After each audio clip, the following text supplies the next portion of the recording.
en vérité, frères et sœurs, si nous négligeons l'humilité, si nous négligeons le respect, si nous gardons une part d'orgueil en nous, pour à tout prix nous défendre bec et ongle, défendre notre propre personne, nous nous affichons. La Bible dit, prenez garde à ceux qui croient qu'ils sont debout, pour ne pas flancher. La Bible nous avertit tout le temps. Je voulais parler du roi Salomon à partir du premier roi, du livre des rois, chapitre 11, qui a fait plein de choses. Et après, il s'est retrouvé à adorer les démons. Il s'est retrouvé à construire des temples sous les hauts pour des démons. Il a fait des sacrifices aux démons. Il a construit des temples pour toutes ses femmes. Il avait 700 princesses et 300 et quelques femmes. Et ces femmes, la Bible dit que ces femmes ont tourné à sa vieillesse, ces femmes ont détourné son cœur vers les idoles. Salomon a été élevé par un homme pieux, David, un serviteur de Dieu avec un cœur pieux. Dieu a permis que ce soit Salomon qui construise le temple. Dieu a apparu plusieurs fois à Salomon. Et il lui a donné la sagesse au-dessus de tout homme, au-dessus de toutes choses. Il lui a même donné les choses qu'il n'avait pas demandées. Salomon était connu à travers le monde entier par sa sagesse. Et ce roi s'est trouvé à la fin à adorer des démons, à adorer des idoles. Moloch, un dieu assassin, un dieu enferraillé sur son bec qui devenait rouge comme du feu et dans les bras duquel on déposait des bébés pour brûler, pour sacrifier. Ce roi a adoré ce démon. Un homme rempli de sagesse, un homme qui avait toutes les richesses qu'il voulait, un homme qui avait plein de pouvoir, un homme riche à tous égards. Dieu lui avait parlé. David, son père, lui disait, connais ton Dieu, je vais chercher. On va lire ça, tiens. C'est intéressant, frères et sœurs, de connaître Dieu, de chercher la volonté de Dieu, ce qui est bon, ce qui est agréable. On va lire dans Chronique, 1er Chronique 28, verset 9, me semble-t-il. 1er Chronique 28, verset 9. On fait un petit tour vers Salomon. Ouais. 1er Chronique 28, verset 9. David parle à Salomon, son fils. Et il dit, et toi, Salomon, mon fils, connais le Dieu de ton père. Alléluia. Connais le Dieu de ton père. Nous devons chercher à connaître Dieu. Connaître Dieu, c'est connaître sa parole. Connaître Dieu, c'est ce qu'on vient de lire dans Romains. Ce qui est doux, ce qui est bon, ce qui est agréable à Dieu, la volonté de Dieu. Connaître Dieu, c'est vivre dans l'amour de Dieu. Connaître sa parole, se nourrir chaque jour de sa parole. La Bible dit dans le Somme 1, Somme 1, je lis, ne cherchez pas, je vais lire. Somme 1.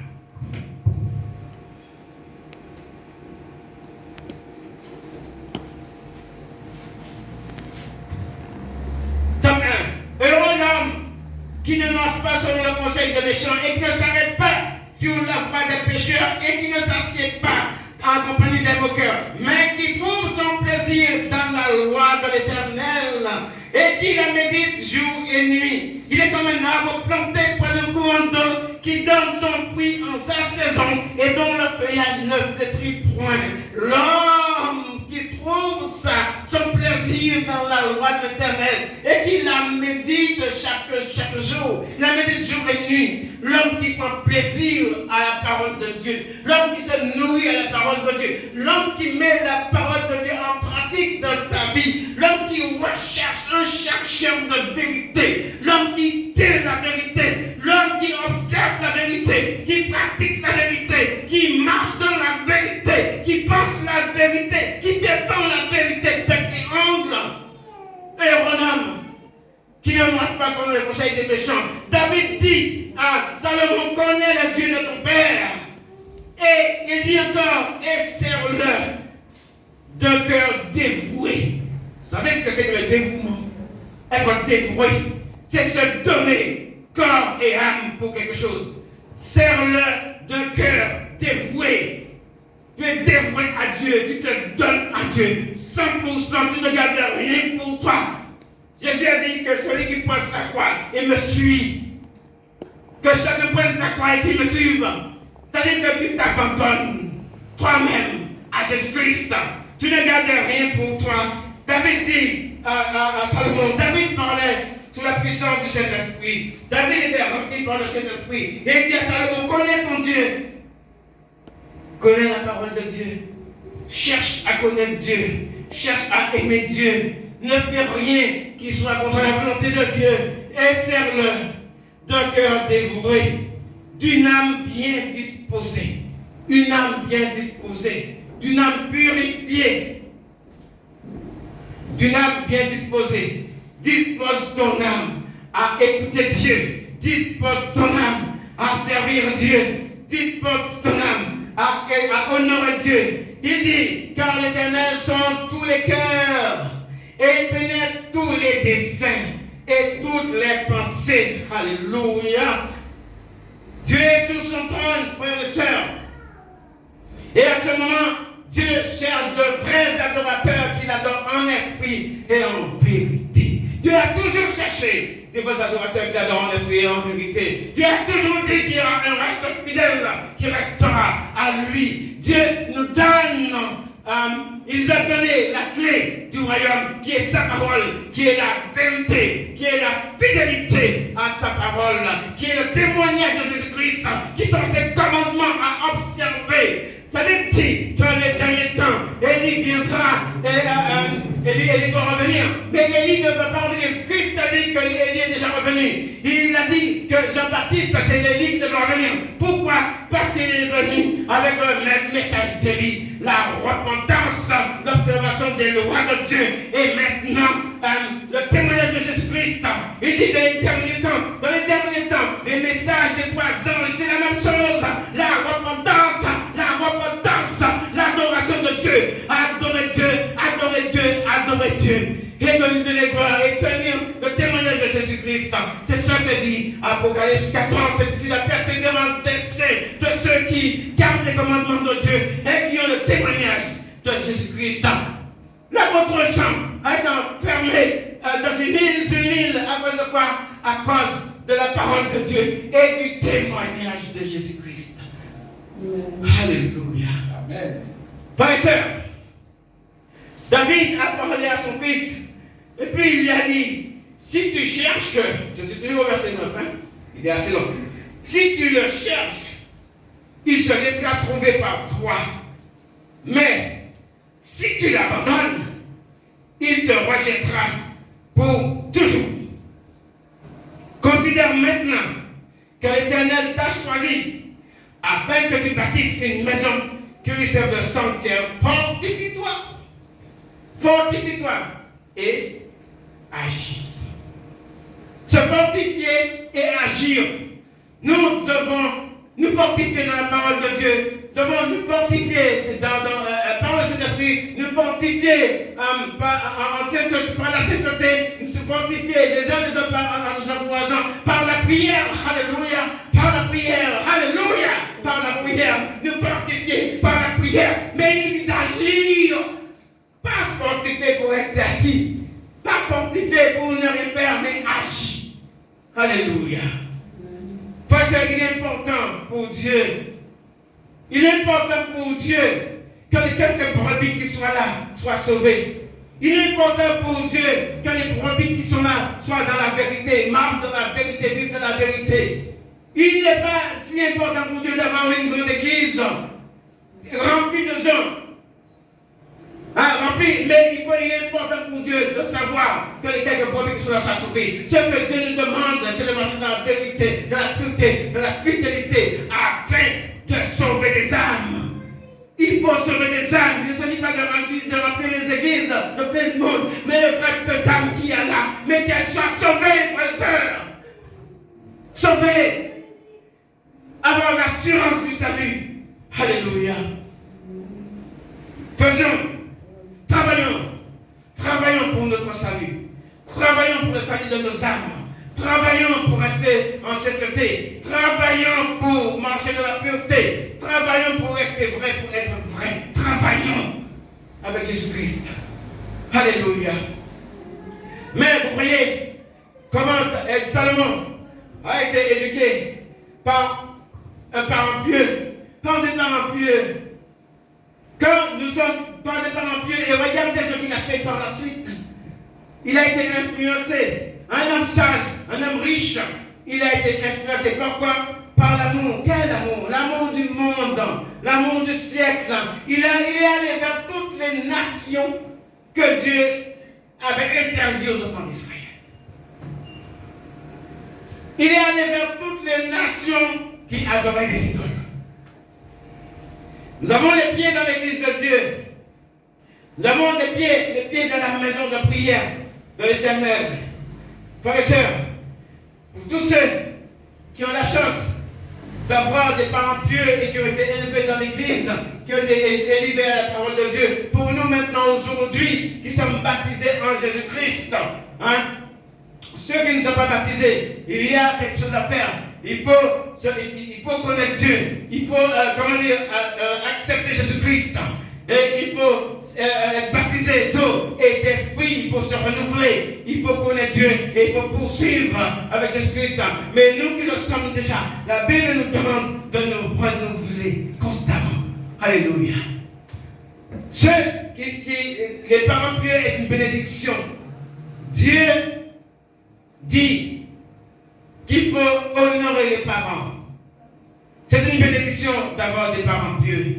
C'est une bénédiction d'honorer ses parents. C'est une bénédiction de Dieu. Dieu veut que nous puissions éduquer nos jeunes, éduquer nos enfants dans la piété. Dieu a parlé à Jérémie. Jérémie disait que je suis un enfant. Dieu lui a dit, ne dis pas que tu es un enfant. Je t'ai choisi avant d'être dans le ventre de ta mère. Je t'ai choisi pour être prophète des nations. Alléluia. Amen. Les parents pieux, c'est une bénédiction. Tous ceux qui ont des parents pieux devraient les respecter, les honorer, les aimer. Car c'est une grande bénédiction de Dieu. Et connaître le Dieu de tes pères. C'est ce que David a dit à son fils. Connais le Dieu de ton père et serve-le de cœur dévoué, d'une âme bien disposée. Car l'Éternel sont sous les cœurs et pénètre tous les desseins de toutes les pensées. Si tu le cherches, il se laissera trouver par toi. Si tu le cherches, il se laissera trouver par toi. Si tu le cherches, il se laissera trouver par toi. Pour certains d'entre nous, peut-être pour nous tous qui n'avons pas encore trouvé Dieu comme nous le voudrions. Peut-être que nous cherchons encore Dieu, mais nous ne l'avons pas encore trouvé pour nous-mêmes. Nous voulons plus de Dieu. Amen. Si nous voulons plus de Dieu, il faut donner plus à Dieu. Il faut se donner plus à Dieu. Alléluia. Si tu donnes plus à Dieu, tu vas le trouver. Il sera. Et la Bible dit, il est tout près de toi. Dieu est tout près de nous. Il dit que ses oreilles ne sont pas trop éloignées. Il dit que sa main n'est pas trop courte pour te sentir du danger. Pour te toucher. Il faut que tu sois proche de lui par la parole, par l'amour, par le fait de te sanctifier, dévouer. David dit, serre-le de cœur dévoué. Tu te donnes à Dieu. D'une âme bien disposée. Il ne faudrait pas qu'il y ait de la rancune, de l'encoeur, de l'orgueil, trop d'amour propre, de choses dans ton cœur. Lucifer était orgueilleux. Il a été très orgueilleux. Il a oublié ce pourquoi Dieu l'avait créé. La Bible dit qu'il mettait le son à la perfection. Il était le chef de louange dans le ciel. Il était tellement orgueilleux qu'il a oublié pourquoi on l'avait créé, ce qu'il devait faire. N'oublions pas pourquoi nous sommes baptisés en Jésus-Christ, pourquoi Dieu nous a achetés, il nous a rachetés, pourquoi il nous a bénis, pourquoi il nous a appelés, pourquoi il nous a purifiés, pourquoi il nous a sanctifiés, pourquoi il va nous glorifier. N'oublions pas ça, parce que pour le servir. Dieu a créé l'homme pour le servir, pour l'adorer et pour régner sur la terre.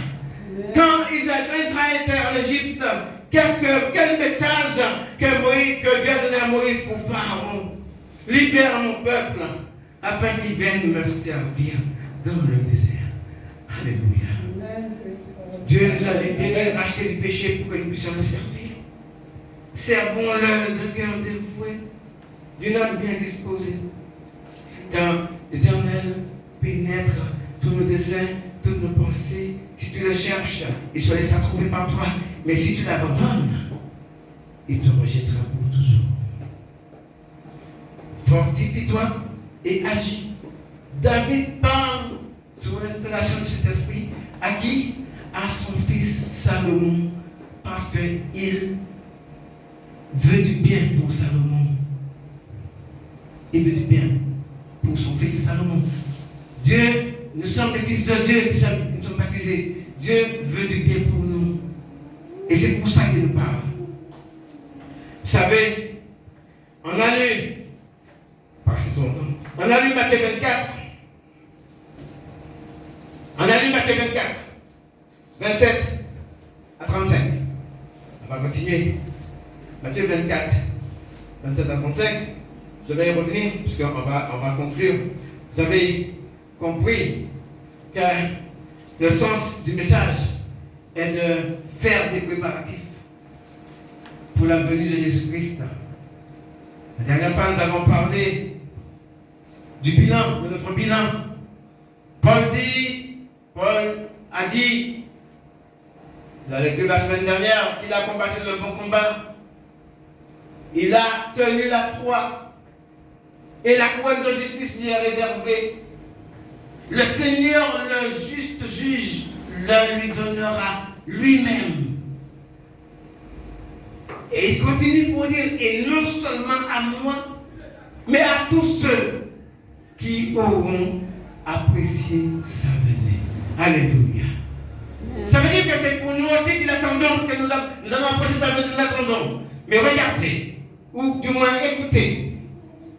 Vous pouvez même voir l'image, parce que c'est assez terrible. Matthieu 24, verset 27-35. Je disais que Satan a oublié pourquoi Dieu l'avait créé. Et il est sorti de la tâche qui était la louange. Il était maître de louange. Il est sorti de ça parce que sa beauté, son influence, sa puissance l'a emporté, l'a poussé à l'orgueil. Et maintenant, il a voulu prendre la place de Dieu. Et il a été expulsé, jeté par terre. David dit à Salomon, si tu le cherches, tu le trouveras. Il se laissera trouver par toi. Mais si tu le rejettes, il te rejettera pour toujours. C'est comme les politiciens ou d'autres personnes qui ont des responsabilités. Ils sont là pour aider le peuple. Ils sont là pour le développement. Ils sont là pour l'économie. Mais ils grandissent, ils prennent de l'expérience. Plus ils ont de l'expérience, plus ils s'éloignent de leur tâche qui est de servir le peuple. Ils montent en puissance et à un moment, ils oublient leur fonction qui est de servir le peuple, d'aider le peuple. Ils commencent par avec beaucoup de puissance, plein d'orgueil, à asservir les peuples. À les asservir, à les exploiter. Là, ils ne les aident plus. Ils ne les protègent, ils les exploitent. Comment En ce moment, nous sommes exploités, nous sommes malmenés, bouleversés par un gouvernement qui nous impose des choses et qui va encore nous imposer des choses. Frères et sœurs, c'est un plan. Il y a un plan mondial pour détruire une grande partie de l'humanité et pour asservir une grande partie de l'humanité. Nous le savons. Ce plan mondial, le frère Patrick nous a donné un petit détail ce matin. Ça, c'est un petit détail. Ce plan va se mettre en place. Toutes ces histoires de vaccins, de pastel médiateur et tout ça, ce sont des prétextes. Il y a un plan qui se prépare. Ce plan, ils sont sûrs maintenant que ce plan va fonctionner. Vous savez pourquoi? Au mois de juin, au mois de mai de l'année dernière, je l'ai dit la semaine passée, au mois de juin 2020, en 3 semaines, tout le monde, tous les pays, tous les peuples, tout était fermé. Le monde était à l'arrêt. Tous les commerces, toutes les entreprises, toutes les industries, tout était fermé. Et tout le monde portait des masques. En une semaine, ils ont fait la démonstration qu'ils peuvent asservir, que leur plan va fonctionner. Après cette grande démonstration, et après ce carnage causé par ce virus, cette maladie, ils savent maintenant qu'ils peuvent dominer et mettre à exécution leur plan. C'est un essai. Je suis en train de dire que nous devons faire des préparatifs, que cela ne nous influence pas, hein, parce qu'il est cité dans la parole. Matthieu 24, 27, 35, et on va terminer. Reste sa vie. Comme l'éclair part de l'Orient, je vais lire un petit morceau pour vous faire voir quelque chose. Verset 21. Car alors la détresse sera si grande qu'il n'y a point eu de pareil depuis le commencement du monde jusqu'à présent. Et qu'il n'y en aura jamais. Il y a un temps de détresse qui va venir sur le monde. Et la Bible dit, il n'en a jamais eu de pareil. Et après ce temps de détresse, il n'y en aura jamais un autre temps comme cela. Pourquoi? Parce que Christ va régner. Là, il dit, et si ces jours n'étaient des jours de détresse, n'étaient pas abrégés, personne ne serait sauvé. Mais à cause des élus, ces jours sont abrégés. À cause, j'ai même pas envie de dire à cause de nous. Je dis à cause des élus. Vous savez pourquoi? Quand je dis à cause de nous, les jours seront abrégés, je m'installe moi-même, et je pense que je vous installe aussi, dans une grande assurance, pour dire, d'ores et déjà nous sommes sauvés. Mais je viens de dire, de connaître le Dieu de ton Père, et serre-le d'un cœur dévoué. Et si tu le cherches, il se laissera trouver par toi. Je veux dire que tous ceux qui vont chercher Dieu d'un cœur dévoué, tous ceux qui vont le servir avec un cœur dévoué, tous ceux qui vont le chercher, tous ceux qui vont adorer Dieu en esprit et en vérité, car Dieu cherche de vrais adorateurs qui l'adorent en esprit et en vérité. Je veux dire que à cause de tout cela, les jours seront abrégés à cause des élus. À nous d'appartenir à ce groupe. À nous de faire l'effort. Je l'ai dit, je le répète encore. Le fait d'être membre de l'Église de Dieu ne fait pas de nous des vrais croyants automatiquement sauvés. C'est ta pureté, ta sainteté, ton accord, ta relation pure avec Dieu qui fait de toi un élu du royaume de Dieu. Être membre de l'Église de Dieu veut dire que nous sommes sur le bon chemin. Nous cherchons à entrer par la porte étroite. Nous cherchons à entrer par la porte étroite. Que Dieu nous bénisse pour y arriver. Amen. Je ne veux pas vous toucher ni vous accabler, mais je veux toucher vos cœurs pour que vous preniez conscience de toutes ces choses. Alléluia. Matthieu 24, verset 27. Je lisais le verset 21, je vais lire le verset 22. Alors il dit, si quelqu'un, ça c'est 23, si quelqu'un vous dit alors, le Christ est ici, ou il est là, ne le croyez pas. Parce qu'il s'élèvera de faux Christ, des faux prophètes, ils feront de grands prodiges, des miracles, au point de séduire, s'il était possible, même les élus. Ils vont faire tellement de miracles que beaucoup de gens seront séduits. Mais les élus de Dieu, que nous sommes, ou que nous serons, ne seront pas séduits. Il a dit, s'il était possible, ça nous fait comprendre, frères et sœurs, que vrai croyant, le élu de Dieu ne peut être séduit par l'esprit du monde. Parce que l'esprit qu'il y a, c'est ce que dit la Bible, dans l'élu de Dieu, dans le croyant, le vrai croyant, dans le Fils de Dieu, nous sommes le temple du Saint-Esprit. L'esprit qu'il y a en nous est plus fort que celui qu'il y a dans le monde. Alléluia. La Bible dit. Le Saint-Esprit de Dieu est plus fort que celui qu'il y a dans le monde. Il a dit dans sa parole, Jésus-Christ, que les portes du séjour des morts ne prévaudront pas sur l'Église. Ça veut dire que le monde, le diable, toutes ces choses, le péché n'aura pas la victoire sur l'Église de Dieu. Alléluia. Amen. Ça veut dire. Il dit, ils feront des miracles. C'est vrai que les gens qui ne connaissent pas Dieu, qui ne sont pas élus, vont être séduits. Ça c'est clair. Voici, je vous l'ai annoncé d'avance. Jésus nous a dit ça d'avance. Sinon, on vous dit, voici, il est dans le désert, n'y allez pas. Voici, il est dans les champs, ne le croyez pas. Alléluia. Amen. Voyez, c'est pas quoi ça.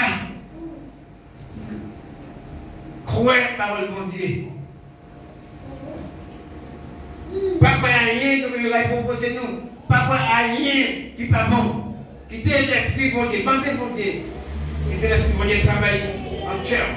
Il dit, verset 27, car, comme l'éclair, part de l'Orient et se montre jusqu'en Occident, ainsi sera l'avènement du Fils de l'homme. Là, Jésus-Christ a dit, ça paraît si grand. Certains gens qui ont prêché que l'enlèvement c'est si grand, ça pas vrai. Il dit que ça se verra, quel que soit le côté de l'Orient à l'Occident. Tout le monde qui a ouais, tout le monde qui a tant, tout le monde qui a un extraordinaire à faire. Alléluia. Il dit, en quelques lieux, verset 28, que soit le cadavre, là s'assembleront les aigles. Ça veut dire que côté qui est mauvais, là, quand il y a un bête, c'est pas d'accord, tout ça, on a bien sûr. Mais quand il y a des faux, c'est faux Christ là, c'est faux l'évangile là, c'est faux miracle, tout ce bagage là. Et bien c'est là que tout le monde qui parle à croire Jésus-Christ, tout ça qui n'est pas élu, c'est là que tout le monde qui aller. C'est là que tout le monde c'est là qu'il peut aller. Alors Jésus-Christ les compare, il dit que ce soit le cadavre, il compare le faux prophète, toutes ces fausses personnes, il dit c'est là que ça s'assembleront les aigles. Ces aigles-là, qui ont courir en l'air ces cadavres-là. C'est mon qui pas connaître Jésus, qui n'est pas élu, ils ont courir à la fois l'évangile là. Ils ont courir à ces faux miracles là et ils ont courir. C'est ça que ça veut dire. Amen. Amen. Aussitôt, verset 29, aussitôt, frères et sœurs, après ces jours de détresse, le soleil s'obscurcira, la lune ne donnera plus sa lumière. Les étoiles tomberont du ciel et les puissances des cieux seront ébranlées. Alors, le signe du Fils de l'homme, Jésus-Christ, il est appelé aussi le Fils de l'homme. Le signe du Fils de l'homme paraîtra dans le ciel et toutes les tribus de la terre se lamenteront. Et elles verront le Fils de l'homme venant sous des nuées du ciel avec puissance et avec une grande gloire. Amen. Amen. Mais là où je suis inquiet, je ne suis pas inquiet, mais je m'interroge. Verset 31. Il enverra ses anges avec la trompette retentissante et ils rassembleront ses élus des quatre vents, depuis une extrémité des cieux jusqu'à l'autre. Dieu, Jésus-Christ enverra ses anges avec la trompette retentissante pour rassembler ses élus. Allez, je vous donne un peu d'espoir. Pour nous rassembler. Pour nous rassembler et être avec Christ. Frères et sœurs, la Bible dit, Jésus-Christ dit, verset 34, je vous le dis en vérité, cette génération ne passera point que tout cela n'arrive. Le ciel et la terre passeront, mais mes paroles ne passeront point. Jésus-Christ est en train de dire que la génération qui verra les miracles du faux prophète, la génération qui verra le faux Christ, la génération qui verra le signe du Fils de l'homme, cette génération ne passera pas avant que tout n'arrive. C'est-à-dire que nous sommes à peu près d'accord, tout le monde est à peu près d'accord pour dire que nous sommes dans la dernière génération avant la venue de Christ. Toutes les dominations religieuses sont d'accord là-dessus. Nous sommes dans la dernière génération. Ce qui veut dire que cette génération ne finira pas avant que tout cela n'arrive. Ça va arriver dans cette génération. Et Christ va bientôt venir. Amen. C'est pour cela. Soyons prêts. Soyons prêts. Matthieu 24, 31. Il enverra ses anges avec la trompette retentissante et rassemblera ses élus des quatre vents. Il va nous rassembler. On a vu la semaine dernière que Dieu enverra, au préalable, il enverra ses anges qui marqueront du sceau de Dieu, les élus de Dieu. Et là, à la fin, il les rassemblera. Gloire à Dieu.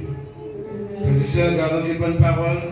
Remercions Dieu. Continuons à prier. Le sabbat, nous allons remettre en place ce moment de prière que nous avions après le premier confinement. Nous avions décidé de faire un moment de louange intense. Nous avons décidé de demander pardon à Dieu pour toutes choses, pour l'Église. Et nous avons décidé de chasser toute mauvaise influence, de taper sur le monde des ténèbres, de les chasser, de les déloger, de les empêcher d'influencer les enfants de Dieu, de les empêcher de tourner autour de nous. Et frères et sœurs, nous prions pour remercier Dieu, nous prions pour demander pardon à Dieu. Mais nous ne tapons pas, nous n'utilisons pas cette arme défensive, la prière, pour briser les mauvaises influences. Le démon ne peut pas te toucher, te pénétrer entre toi, mais il peut t'influencer. Reste en dehors de toi. Regardez comment ils ont influencé ça. Ils ont influencé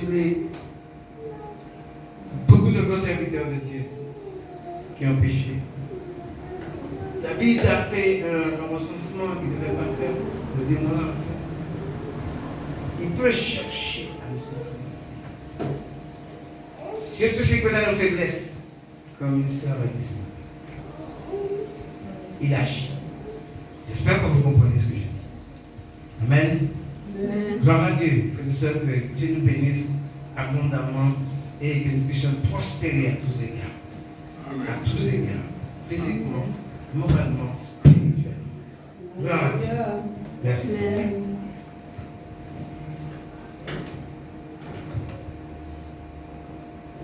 Gloire à Dieu. Amen. Merci à Dieu pour ce message. Dieu a mis dans le cœur du pasteur.